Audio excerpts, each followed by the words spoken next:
You can imagine, in the business that I'm in, I travel quite a bit. Not only do I spend a lot of nights every year in properties like yours, but I spend a lot of time on airplanes. And it was kind of interesting. It was back in, I think it was January. I was getting on a Continental Express. That's their regional jet. The regional jets are the ones that seat about 50 people. They've got 2 seats on the right and one on the left that's a window and an aisle. Right? That's good stuff, right? That's where I like to sit, because I've figured out you can open the armrest and get a little more room. And if you get the exit row, it's like first class. It's awesome, right? So here I am on this little plane, and this particular day I was sitting very close to the back, about 3 rows from the rear half of the plane, luxury seating. And I'm sitting back there, and there's just something that, I'm just kind of observing what goes on. I mean, I'm on literally, oh gosh, probably a couple hundred planes a year. When you think about all the connections you make and different things. So I've seen a lot of different folks that are on these planes, and I'm sitting there, and there's just something that's different. I can't get my head around it, but it's a very pleasant experience. That's not always the case. I know if you've been on, sometimes you get on planes, and it depends on the attitude of the flight attendants and how life is and how late is it on their shift and their day, and you're carrying on. But there was something that was very pleasant about this, and I thought, this is kind of cool.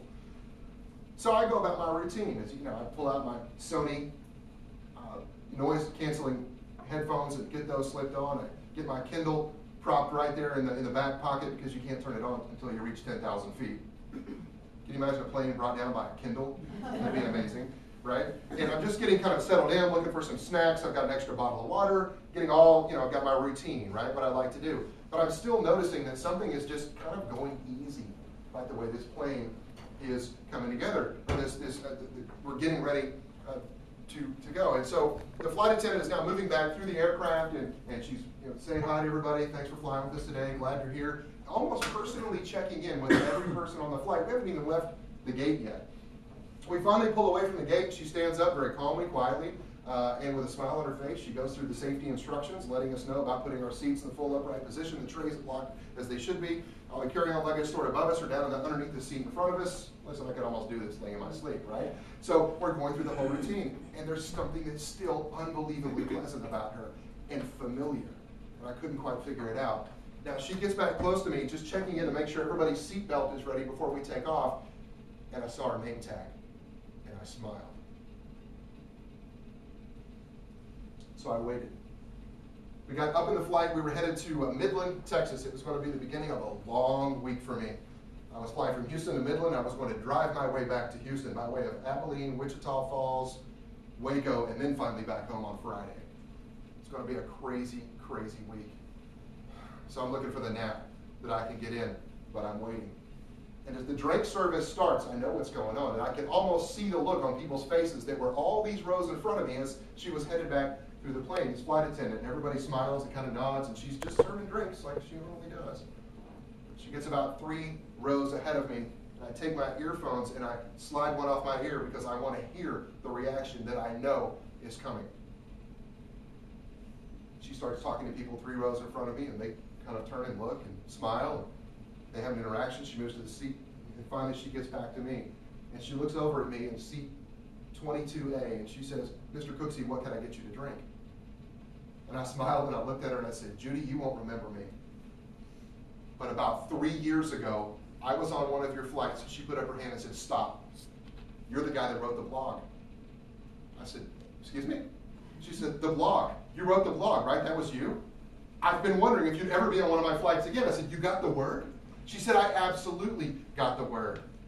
You see, 3 years ago, I was on one of Judy's flights, and we had a similar experience. I wrote a short blog. It was like 2 paragraphs about my experience. The title of it is "Thank You, Judy McClure." You can find it on my website, and it's out there, and it tells the story where Judy McClure, this flight attendant from Continental Express, comes back to me. At that time, I was sitting somewhere closer to the front, but she did exactly the same thing. She asked me, "Mr. Cooksey, what would you like to drink?"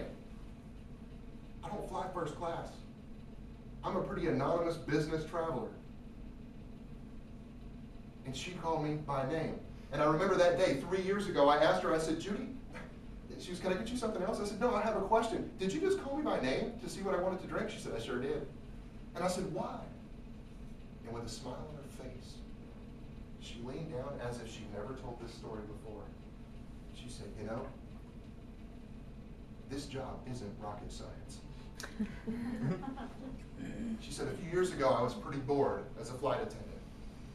And one day, as I was getting ready to strap in for my flight, I realized that the last thing that gets handed to me before we pull away from the gate is a passenger manifest that tells me the name and the seat assignment for everyone on this aircraft. And I decided I would try something. I tried an experiment. I said, tell me more, what's going on? She said, I took that manifest, I laid it on the drink cart and decided I would address everyone by name as I went back through the aircraft. Giving away your little cup, your little 8 ounces with 6 ounces of ice, of soda, in that little clear plastic cup. And I said, how's that experience been? She said, I've been doing this for years and it's cool. I said, really? I mean, she started to get excited. She said, I've met the neatest people. I've learned more about names and places and where families came from and the origin of people. And I've even learned how to pronounce some pretty difficult names. And people just appreciate it, even if I butcher it, that I tried. Thought that was pretty cool. So I made sure I noted her name and called her out. 2 years after I posted that original blog, a little thing called Twitter came along. And Continental Airlines said, here we are, Continental Airlines, we want to hear from our customers. And I sent them a note on Twitter that said, hey, I wrote a blog about one of your people, thought you might want to know. I never knew if Judy got the word until I saw her on that flight in January. She said, I didn't even know what a blog was.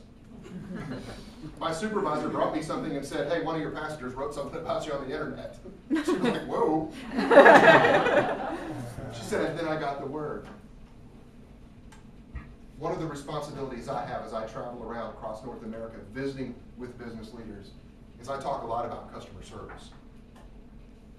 Nobody told Judy to take that passenger manifest, to read people's names and call them by name. That was something she did on her own. That was some of that initiative that helps set people apart and make a difference. I knew when I saw her name and I smiled at the beginning of that flight in January, I knew what was going to happen, and I just sat back and waited. And I wanted to watch as everybody that had never flown with her before. I felt like I was the seasoned traveler. So she got back to me, we had our exchange. She gave me the full can of soda. You gotta know your people, man. You gotta know how to work this system. Get the full can of soda. I'm enjoying the rest of the flight, finished reading my book. Towards the end of the flight, I stalled. I let everybody else out. I was sitting close to the back anyway. And as I was getting off the plane again, Judy stepped out. She said, Mr. Cooksey, I just want to say thanks for letting me know that what I was doing made a difference. And she said, I got to ask you a question. I said, sure. She goes, you're a trainer, right? I said, I am. I train, I speak. She goes, you talk about customer service? I said, I do. She said, I've got one question for you. I said, what's that? She said, what can I be doing better? Are you kidding me? What can I be doing better? I looked her square in the eye and I said, first of all, Judy, keep up what you're doing. I'm already using you and have been for the past 3 years. You just didn't know it. I'm telling your story to everybody I meet because I want them to know what you did on that plane on your own because you made a difference to me. And I know that you've made a difference to many, many other travelers as you've been out. She said, what can I do better? I was floored. I looked at her, I said, let me ask you a question. I have a question for you.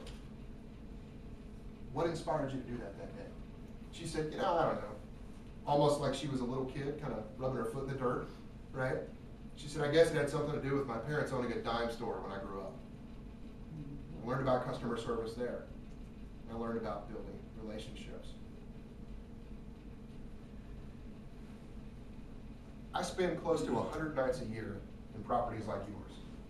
Many of the brands that you just stood up and said you represent, I've been, if not in your actual property, I've been in your brand in other cities, all over the place. I've had some great experiences, had some not so good experiences. They weren't in your properties, so yours were all good. Good stuff happening there. I've spoken to lots of different types of organizations. I've talked to companies that are for-profit, not-for-profit, government agencies, military, law enforcement, healthcare, big companies, small companies, public companies, private companies. And I've been looking for that common denominator. Those two things that really help clear communication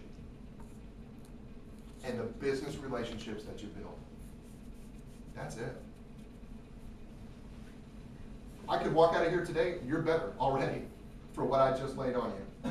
But I want to talk to you more about that. I want you to be thinking. My challenge to you is over this next couple of days while you're here with your fellow GMs, I want you to talk to each other. I want you to share stories with each other. I want you to learn from each other what's going on. How do you communicate with your guests, with your vendors, with your employees, with the people at the property next door? Mr. Rogers said it best, who are the people in your neighborhood? You should know them. I want to know how well you actually know your guests. You see hundreds of people at your properties, if not thousands, every single week. What could you tell me about, what if you had to just paint a paintbrush of what the guests look like at your property? Let me hear what some of the different types of travelers and people that are staying with you, the different guests that are coming through your properties. Anybody want to jump out? Construction. Corporate people, she's pointing at me. Do. Absolutely, I'm one of your customers. Construction workers, I have a lot of those. Construction workers. What are they like as a group? They can be shared with the whole house. They're very nice. It's just a whole different crowd of people compared to the ones that come to this hotel. They show up late, and by 5:30 in the morning, they've already hit your breakfast and they're out the door, right? Yes. Yeah. Carrying all the mud. Yeah. Covered in mud? Yeah. Had to put a boot cleaner out in front of the hotel so that they could clean their touch. boots. So, Nice touch, right? Know your folks. What else? Who else are you seeing?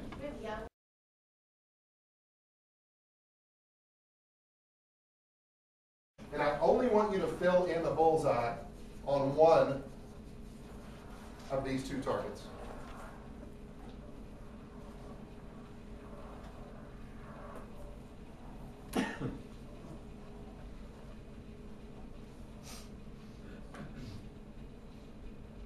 For a perfectionist in the room, somebody just got out a compass and they're tracing around the outside of your coffee cup. All right, everybody has two targets, right? Fill in the bullseye, a piece of cake, right? Pretty easy. Do me a favor. Take a look at the ceiling right up above you. Right? Now, do not pick up your piece of paper. Keep your pen in your hand. Do keep your pen in your hand. Do not look at your piece of paper again. I want you to keep looking at the ceiling. And while you're looking up at the ceiling, I'd like for you to fill in the other bullseye. Yeah, right. And take a look, see how you did. oh, not bad. All right, now the moment of truth. I want to see who we're working with here. Who actually hit the bullseye on the second target? Only one cheater in the whole room. Whatever you need it to be. It's the way you communicate with people. It's the way you set the expectations you have of your employees, of your guests, of your maintenance staff, of your housekeeping folks, of the neighborhood, of everybody that's there. We just agreed that it was easier to hit the bullseye if you know where it is. Do your people know where the bullseye is? I told my dad I was coming to speak to a group of general managers from hotels, and he said, "Son, I got a story you have to tell." Okay, what do you got? And he told me about a time he was on a board retreat.